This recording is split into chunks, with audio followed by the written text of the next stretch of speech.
say this, we've got a great crew. Dan Patrick really kind of knows how to get the most out of both of us. I think it's a good setup. Rodney definitely thinks like a player, and I think like a coach. So whenever something goes wrong, it's all in his mind. The coaches didn't tell him the right thing to do, and in my mind, the coach probably told him the player wasn't listening. So on that. But it's been great, and we really tried to go beneath the surface, show fans things that they might not know, or they might not see, and how the game got impacted by what went on the field. So it has been a lot of fun, and I'm really enjoying working in NBC.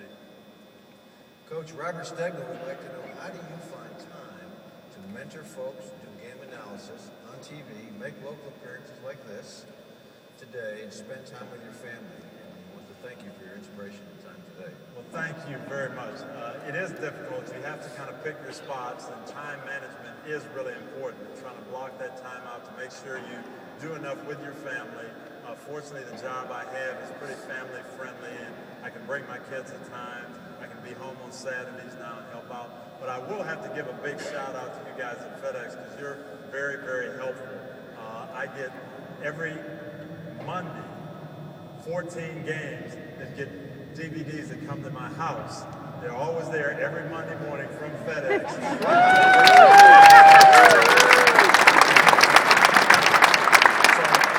That gives me a little more time. I can do all my work from home because those DVDs get there Monday morning. I'm glad that worked. Catherine Ramsey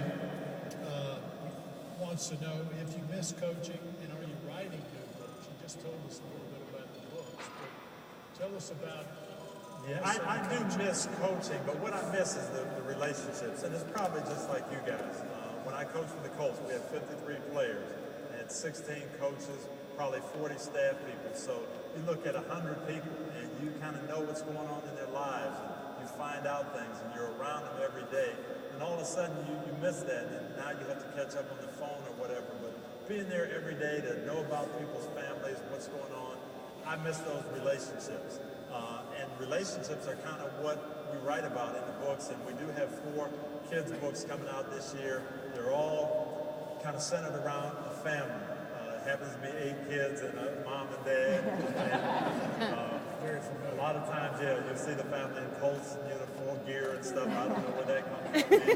But it's these kids going through kid problems, and the parents trying to help them solve them.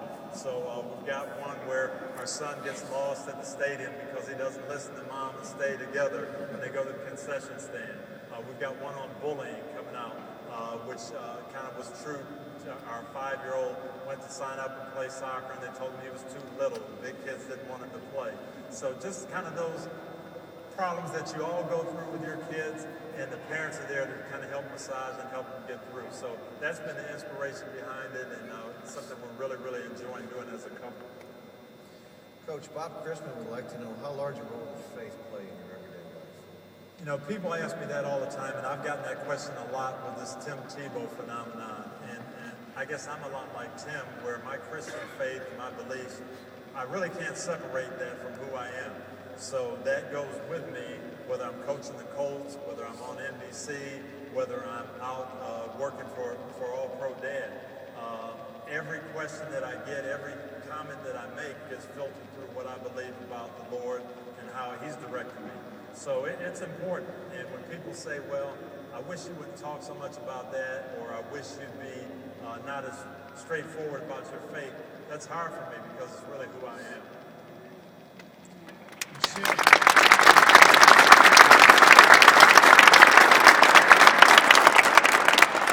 Coach Michelle Best wants to know what's next. Perhaps a new book deal, coaching, community programs, because you've been an inspiration to so many.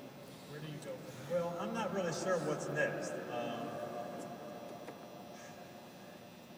3 years ago, I really didn't know where this would go. I never foresaw myself in television.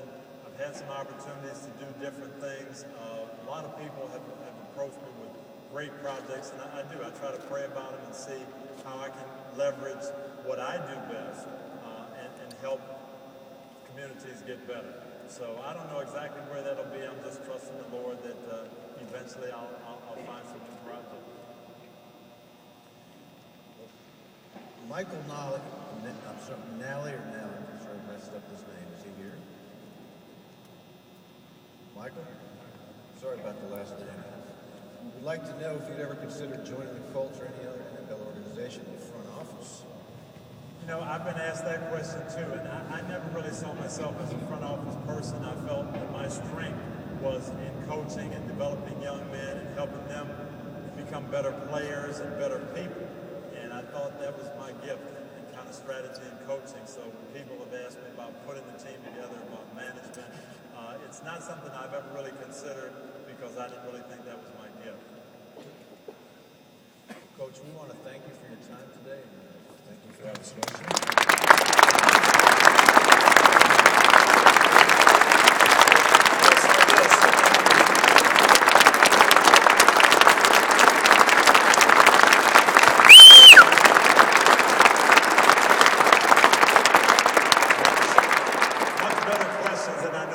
Sports writers. I actually do have one last personal question. How do you get to the game with your wife? Eight kids. 8 kids. Yeah. We're usually there about 5 minutes into the game, and we missed the first quarter. Does somebody make a car big enough? We've got we've got the old-time SUV with a lot of car seats. Yeah. Well, Tony, on behalf of the over 6,600 FedEx employees here in Indianapolis, thank you for stopping by and sharing your ideals and vision. Thank you. Thank you very much.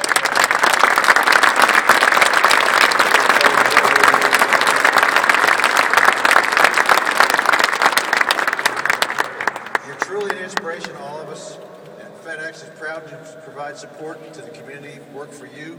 Now I would like to ask, prior to getting a picture made here, the 3 hub directors, Mike, Amanda, and Donnie, to come up here and announce the lucky winners of the football giveaway contest. Picture first. Okay. We're going for the picture. So you guys want to be in a photo with Tony? Yeah. Well, we can't do it with all of you at the time, but we can do it as a group photo. So if you guys would just rise up, Tony would stand right here in the middle. Let me hold your up, hold.